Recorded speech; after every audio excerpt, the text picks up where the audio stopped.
ngayon, pwede po ba kayong sumigaw ng malakas para mapalabas niyo po ang sakit na nararamdaman niyo ngayon? Pwede po ba? Pwede po ba? Okay, sino yung durog na durog dito? Oh my God! Okay, ang dami niyo. Anyways, before I will start singing, I just wanted to say thank you to Aliu Broadcast Corporation for having me here, and of course the PU people, sa PU Pinyas, is that right? Why don't we give ourselves a big round of applause po? Maraming salamat po, and of course I also wanted to plug my social media platforms, Facebook and YouTube, Sidel Gabotero, Instagram and TikTok, Sidel.Gabotero, and please stream my songs in all musical streaming platforms, at isa na po doon ang kakantahin ko. So are you all ready? Okay, let's do this. Okay, a little explanation po sa kantang to.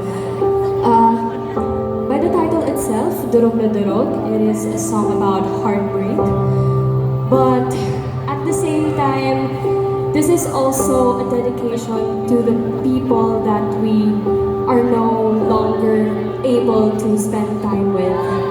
Diba? Pero hindi lang siya sa mga jowa or sa best friend, pati na rin po sa ating family na wala na po dito ngayon sa mundo. Sino ba yung nakaranas ng happy moment, pero whenever we think about those happy moments, nasasaktan tayo? I see a lot of people. So, ako din, nakaka-relate din ako dyan kasi tao lang din naman ako. And I think us people who got hurt will stand back up and learn from that. We get inspired by that. So, sa mga taong nasasaktan ngayon, gawin niyo siyang inspirasyon. Okay? Gawin yung inspirasyon yan. Para kung sino man yung nag-break ng puso niyo, makikita nila na you're already successful.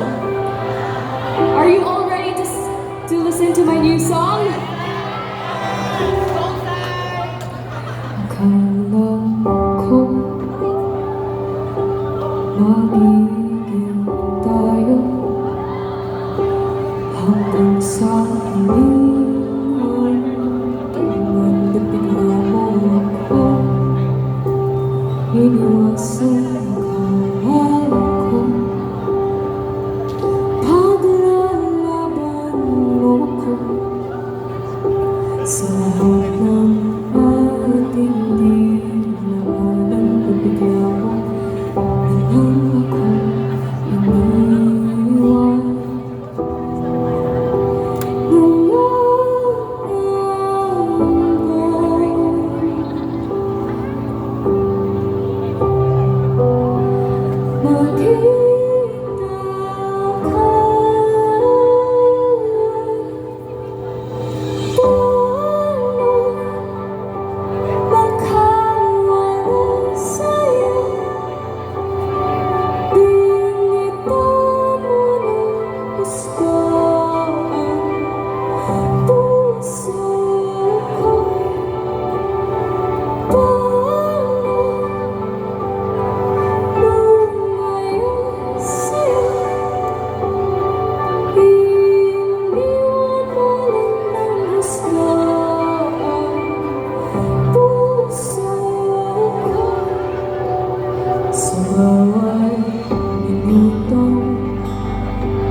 platforms, Instagram, TikTok, Sidel.Cabotero, Facebook, and YouTube, Sidel Cabotero. Maraming salamat po, and I hope I'll see you soon.